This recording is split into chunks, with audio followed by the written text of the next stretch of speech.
7 दिनों का आपने दौरा किया है, वहाँ पे आपको एक बंदा ना मिले।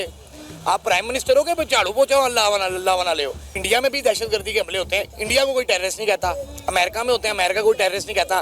पाकिस्तान को क्यों कहते हैं, इसके पीछे वजह पता क्या है? क्योंकि हम लोग हैं कमजोर। अपनी इज्जत हमने खुद गवाई है। जब चोरी कर करके वोट किसी और के वोट्स लेके आप प्राइम मिनिस्टर बन जाएंगे तो कोई आपसे क्यों ही मिलेगा, ठीक है ना। तो अभी भी अगर पाकिस्तानियों का अकल नहीं आ रही, जितने भी पटवारी हैं उनको समझ नहीं आ रहा, तो ऐसे ही अपनी बेइज्जती करवाते रहेंगे। मांगने के लिए जाएंगे, इनको वेलकम करेंगे, वो तो धक्के मारेंगे। हमारे पास कोई फकीर आ जाता है, उसको क्या कहते हैं, हमारे पास साथ बैठो या वेलकम करते हैं। ये भिखारी हैं, ठीक है। मैम बात करने का मकसद पाकिस्तान को 2 चीज़ें चाहिए, कि इस्लामिक कानून चाहिए और दूसरी इल्म चाहिए, तलीम चाहिए, ठीक है ना। यूनिवर्सिटी कॉलेज अच्छी होनी चाहिए, नॉलेज। ये कहते हैं कि हम पढ़े लिखे नहीं हैं, हमारे अवाम भी ऐसे रहे, इनको नॉलेज ना हो। तो पाकिस्तान की जनता चाहती है, होना तो बहुत कुछ चाहिए, लेकिन हो कुछ नहीं रहा है पाकिस्तान में। इसी बात का तो रोना है। अब सवाल ये उठ रहा है कि पाकिस्तान की बोली लगने वाली है, क्योंकि पाकिस्तान सिर से लेकर पैर तक कर्ज में डूबा हुआ है। कैसे, ये बता देते हैं आपको। 124 अरब US डॉलर का कुल कर्ज पाकिस्तान पर है। 4 साल में पाकिस्तान को 100 बिलियन का कर्ज चुकाना है। नए कर्ज से भी कर्जा चुकाना नामुमकिन है, क्योंकि कर्जा चुकाने के लिए नया कर्ज चाहिए होगा, वो नहीं मिल पाएगा। सऊदी अरब का करीब 5 बिलियन डॉलर पाकिस्तान को चुकाना है और चीन का 4 बिलियन डॉलर का कर्जा पाकिस्तान पर है। UAE की बात करें तो 3 बिलियन डॉलर का बकाया है कर्जा पाकिस्तान पर। कुवैत को पाकिस्तान को 700 मिलियन डॉलर देने हैं और 2025 यानी अगले साल तक 26 अरब डॉलर पाकिस्तान को चुकाने हैं। जिसके पास 1 रुपए नहीं है, वो 26 अरब डॉलर चुकाएगा कैसे? इसके अलावा IMF का भी अरबों का कर्ज पाकिस्तान को चुकाना है। पाकिस्तानी विदेशी मुद्रा भंडार पूरी तरह से खाली हो चुका है। पाक ने फिर से IMF से कर्ज लिया है और उस कर्ज को लेने के लिए पाकिस्तान को कितने पापड़ बेलने पड़े थे, कितनी बार IMF की टीम पाकिस्तान गई थी, ये आपने देखा था। और उसी कर्ज को पाने के लिए पाकिस्तान ने अपने देश की जनता पर इतना टैक्स लाद दिया कि लोग तो टैक्स तले दब गए हैं, परेशान हैं, सरकार को कोस रहे हैं। लेकिन हाँ, सरकार को IMF से लोन जरूर मिल गया है, कर्जा जरूर मिल गया है, जिससे वो अपनी सेना को मजबूत कर सके, क्योंकि सेना से ही तो देश चल रहा है, सेना ही तो सरकार चला रही है। पाकिस्तान से जुड़ी ऐसी अपडेट्स आप तक लगातार हम पहुंचाते रहेंगे, बताते रहेंगे आपको कि पाकिस्तान में इस वक्त हालात क्या हैं और पाकिस्तान भारत की तरफ जब भी नजर उठाकर देखता है तो पाकिस्तान को भारत कैसे मुंह तोड़ जवाब देता है, ये भी आपको आगे बताते रहेंगे। फिलहाल रुकेंगे एक छोटे से ब्रेक के लिए, लेकिन ब्रेक के बाद भी खबरें लगातार जारी है। As the world knows, Pakistan has long employed cross-border terrorism as a weapon against its neighbors. Pakistan पर भारत किस तरह से लगातार हमलावर है और भारत समय समय पर पाकिस्तान को आईना दिखाता रहा है। प्रधानमंत्री नरेंद्र मोदी भी अलग अलग मंचों से पाकिस्तान को बताते रहे हैं कि पाकिस्तान भारत से कितना पीछे है और पीछे रहने का कारण सिर्फ एक, कि भारत आतंकवाद का विरोध करता है और पाकिस्तान आतंकवाद को पालता है।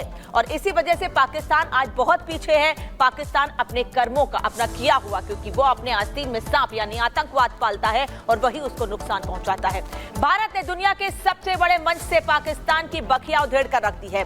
भारत ने आतंक के मुद्दे पर पाकिस्तान को ऐसा धोया है कि पूरी दुनिया के साथ साथ पाकिस्तानी प्रधानमंत्री शहबाज शरीफ अब अपने घर में ही घिर गए हैं। कैसे दुनिया के सामने खुल गई है पाकिस्तान की पोल, इस रिपोर्ट में देखिए।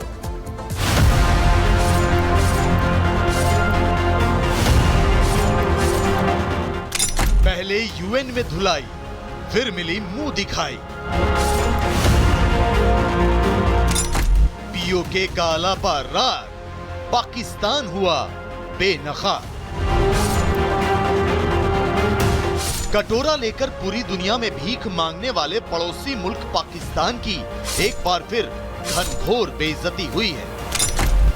इस बार पाकिस्तान की ये बेइज्जती संयुक्त राष्ट्र महासभा में हुई है, जहां पाकिस्तानी PM शहबाज शरीफ ने कश्मीर मसले पर मुंह क्या खोला। भारत ने पाकिस्तान को ऐसा धोया कि पाकिस्तान की खटिया खड़ी हो गई। The issue to be resolved between us is now हमारे बीच हल होने वाला मुद्दा अब केवल पाकिस्तान द्वारा अवैध रूप से कब्जा किए गए भारतीय क्षेत्र को खाली करना और निश्चित रूप से आतंकवाद के प्रति पाकिस्तान के खास लगाव का।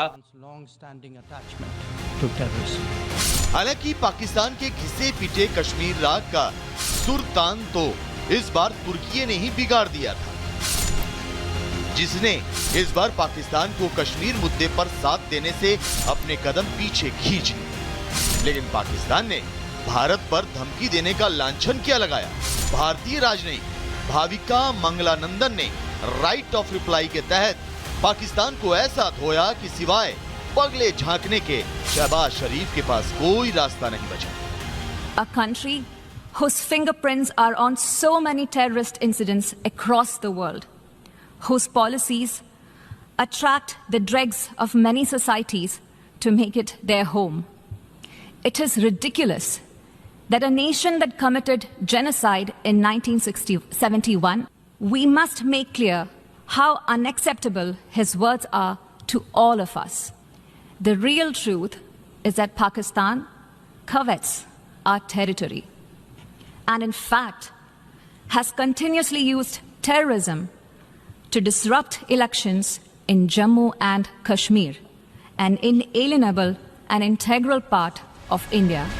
यूएन के मंच से पाकिस्तान को भारत ने सिर्फ लताड़ ही नहीं लगाई, बल्कि भारतीय विदेश मंत्री डॉक्टर एस जयशंकर ने पाकिस्तान को दो टूक ये भी कह दिया कि पाकिस्तान के जैसे कर्म हैं, उसका फल उसे भुगतना ही होगा और आतंक परस्त पाकिस्तान को भारत से माफी की उम्मीद भी नहीं करनी चाहिए। So let me make India's position perfectly clear. तो आइए मैं भारत की स्थिति बिल्कुल स्पष्ट कर दूं। पाकिस्तान की सीमा पार आतंकवाद नीति कभी सफल नहीं होगी। इससे माफी की उम्मीद बिल्कुल नहीं करनी चाहिए। इसके विपरीत ऐसी हरकतों का अंजाम उसे भुगतना होगा। Will certainly have consequences. बहरहाल यूएन में भारत के हाथों बेइज्जत होने के बाद शहबाज शरीफ इन दिनों पाकिस्तान में भी सुर्खियों में आ गए। पाकिस्तान की जनता अपने पीएम को भर भर के लानतें दे रही है और वहां के पत्रकार से लेकर बुद्धिजीवी तक मान रहे हैं कि इससे ज्यादा बेइज्जती किसी देश के पीएम की और क्या हो सकती है। कुल मिलाकर आतंकवाद